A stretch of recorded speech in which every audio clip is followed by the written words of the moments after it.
اب آپ دیکھیں اللہ نے رسول خدا کے لیے کیا فرمایا، انا ارزنا الامانۃ علی السماوات والارض والجبال فابین ان یحملنها واشفقن منها۔ آج بس آیتیں ہی آپ کو میں پیش کروں گا اور میری کوشش رہے گی کہ میں اسی پہ گفتگو کرتا رہوں۔ یہ جو قرآن ہے نا، قرآن یہ بہت طاقت والی چیز ہے، آپ کو اس کی طاقت کا اندازہ میں بارہا بتا چکا ہوں۔ اللہ فرماتا ہے لو انزلنا هذا القرآن على جبل لرأيته خاشعا متصدعا من خشیۃ اللہ۔ اگر اس قرآن کو ہم پہاڑ کی چوٹی پہ نازل کرتے، اگر پہاڑ پہ نازل کرتے تو پہاڑ ریزہ ریزہ ہو جاتا، پاؤڈر ہو جاتا، جسے کہتے ہیں پاؤڈر۔ اس قرآن کی طاقت اتنی ہے۔ اللہ نے فرمایا کہ جب ہم نے زمینوں، آسمانوں اور پہاڑوں کے سامنے قرآن کو رکھا، ہم نے زمینوں سے کہا کہ کیا تم قرآن کا اس کا جو وزن ہے، جو اس کی جو طاقت ہے، کیا اسے برداشت کر پاؤ گے؟ زمینوں نے کہا نہیں، یہ قرآن ہے، اللہ فرماتا ہے۔ زمینوں نے کہا نہیں، ہم یہ نہیں اٹھا پائیں گے، اس کا بوجھ، اس کا جو وزن ہے، جو اس کی طاقت ہے، اسے ہم برداشت نہیں کر پائیں گے۔ اللہ نے پھر پہاڑوں سے پوچھا کیا تم اٹھاؤ گے قرآن کے وزن کو، قرآن کی طاقت کو تم برداشت کر پاؤ گے؟ پہاڑوں نے کہا نہیں۔ اللہ نے آسمانوں سے پوچھا کیا تم قرآن کی طاقت کو برداشت کر پاؤ گے؟ آسمان نے چکرا کے کہا نہیں، یا اللہ ہم تو یہ اٹھا ہی نہیں سکتے۔ آسمانوں نے منع کر دی، زمینوں نے منع کر دی، پہاڑوں نے منع کر دی۔ میں نے عرض کی مولا اگر زمینوں، آسمانوں، پہاڑوں نے انکار کر دیا تو حضرت آدم سے کہہ، حضرت آدم سے کہ وہ اٹھا لے، حضرت نوح سے کہ وہ اٹھا لے، حضرت ابراہیم سے کہ وہ اٹھا لے، حضرت عیسیٰ سے کہ وہ اٹھا لے، حضرت موسیٰ سے کہ وہ اٹھا لے۔ آواز آئی کہ کیا تو نے قرآن نہیں پڑھا؟ کیا اللہ فرماتا ہے کہ ان مثل عیسیٰ عند اللہ کمثل آدم، کیا بات ہے، خلقہ من تراب، بے شک بے شک، واہ واہ واہ، کیا بات ہے، خلقہ من تراب۔ اللہ نے فرمایا کہ آسمانوں کے سامنے میں نے پیش کیا، انہوں نے منع کر دی، زمینوں کے سامنے پیش کیا، منع کر دی، پہاڑوں کے سامنے پیش کیا، منع کر دی۔ میں نے عرض کی مولا حضرت آدم سے کہ وہ اٹھا لے، حضرت نوح سے کہ وہ اٹھا لے۔ آواز ہے کہ پڑھ قرآن۔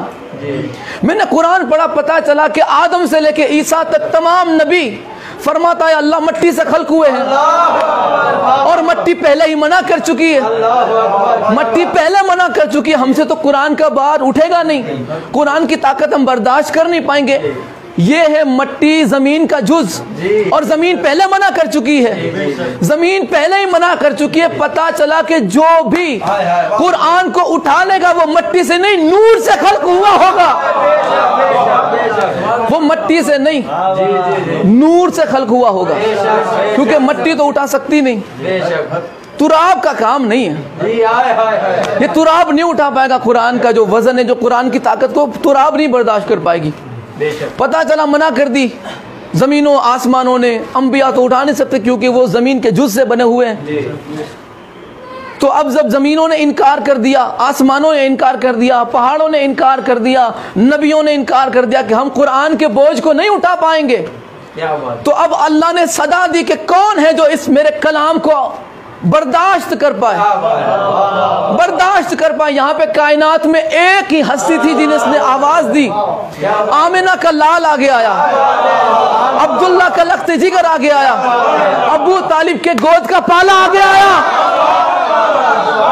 ابو طالب نے جس کے ناز اٹھائے وہ آگے آیا، سرکار میرے مصطفیٰ آگے آئے۔ کوئی نہیں اٹھاتا، میں اٹھاؤں گا۔ یا اللہ قرآن کو میرے دل پہ نازل کر، قرآن کو میرے قلب پہ نازل کر، میرے دل پہ نازل کر، میرے دل پہ نازل کر۔ اب یہاں پہ قرآن لے کے جبرائیل آئے، نزل بہ الروح الامین علی قلبک، قرآن لے کے جبرائیل رسول اللہ کے قلب اطہر پہ نازل ہوا، دل مبارک پہ قرآن نازل ہوا۔ اب قرآن اتنا طاقتور کہ جس کی طاقت کو برداشت کرنے سے پہاڑوں نے انکار کر دیا، پتہ چلا مصطفیٰ کا دل پہاڑوں سے مضبوط ہے۔